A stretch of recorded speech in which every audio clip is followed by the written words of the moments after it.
Welcome back to my channel, Cozy Christopher. We're going to be taking a really quick look at the DualSense Edge Pro versus the Reflex from Scuff. And we're kind of focusing on the Reflex and the features that they have and the three big differences between the Reflex and the DualSense Edge Pro. So let's jump into it. I want to make this as quick as possible. So let's talk about competition. So a lot of folks have said 209 UK or 199 US is too much money. But let's look at the Scuff Reflex controller, which is basically the only it's not the only competition, it's the best competition on the market. And so let's go look at that controller and how much it costs. And so for starters, the biggest thing between the Scuff version and the PlayStation version is that Scuff gives you 4 remappable buttons on the back. So there's 4 buttons that you can map on the back. And so that's a deciding factor for a lot of folks. For me, it's not, because I've never programmed all 4 buttons on the back of my Scuff. Typically just 2. Most of the time it's just 1, depending on the game I'm playing.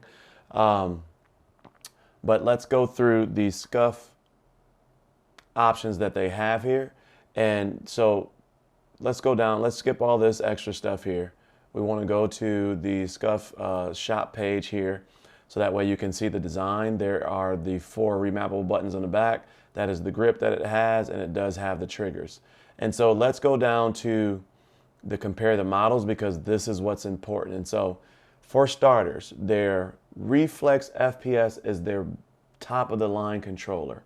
A really big difference between that one and the Shift Edge Pro is that it does have the instant triggers, so you can shorten the stroke of the right and left trigger, but it does not have the adaptive triggers. And so if you want that feature in the Scuff, you only get it with the Reflex FPS, which is the instant triggers, and you lose the adaptive triggers. That is a big difference between the DualSense Edge PlayStation version versus the Reflex version, because losing that feature almost gives you half a controller. And so with that being said, you can only get the, make that smaller there so you can see it.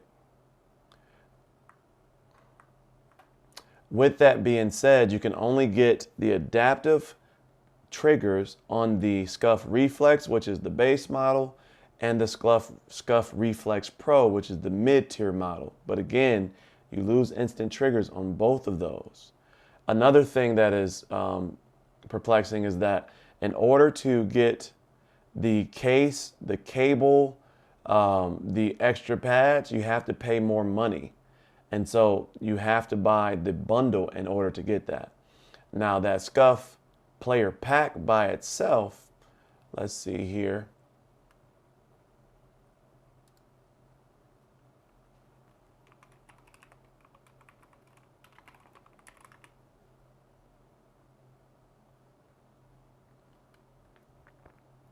The Scuff player pack for your PS5 Reflex controller is another $30. And you see right now there's a sale. I'm almost certain that is because of the PlayStation release that this is on sale. But their top pack here that has all of the features on the inside of it comes with a universal case, gamer grip, 1 short domed, 1 short concave, 1 long domed, 1 long concave. And so that gives you 1 more set of thumbsticks than the PlayStation version does, but that PlayStation version again comes with it. And so that is the biggest competition on the market. Going back to the feature set here,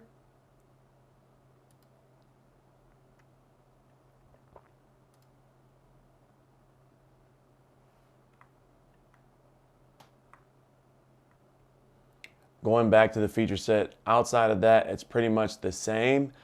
But, the Reflex version does not have the replaceable modules. So if you have any issues with that particular controller after it runs out of warranty, which a lot of custom controllers don't have the best warranty, we'll check the warranty here in a second on this one, you're stuck with it. Whereas on the PlayStation 5 DualSense Edge, you can replace those modules. So that is the biggest plus or advantage, along with the quick triggers, instant triggers, and adaptive triggers on the PlayStation version versus on the Scuff Reflex version having 4 remappable buttons on the back. And so 4 remappable buttons on the Reflex versus the adaptive triggers and quick triggers, as well as replaceable stick modules on the PlayStation 5 version. Big difference. So make sure you decide which features are important to you before you decide which one is you're going to go with. Lastly, another big change for me, or another big advantage for me is I don't own the Reflex, and I don't see anywhere on the website where they're talking about it from a software standpoint. So you all out there in the comment section below, please keep me honest.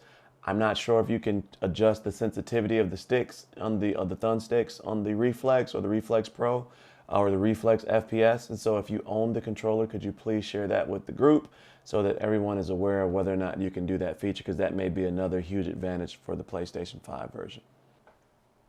All right, so let me know your thoughts in the comment section below. There really isn't a better or best between the two. It's more along the lines of which one is going to fit your needs better for what you do on a day-to-day basis versus the money. But for me, it's kind of clear without seeing the Reflex in hand, but let me know your thoughts in the comment section below. As always, stay cozy in that crazy world, and I'll see you in the next video. Peace.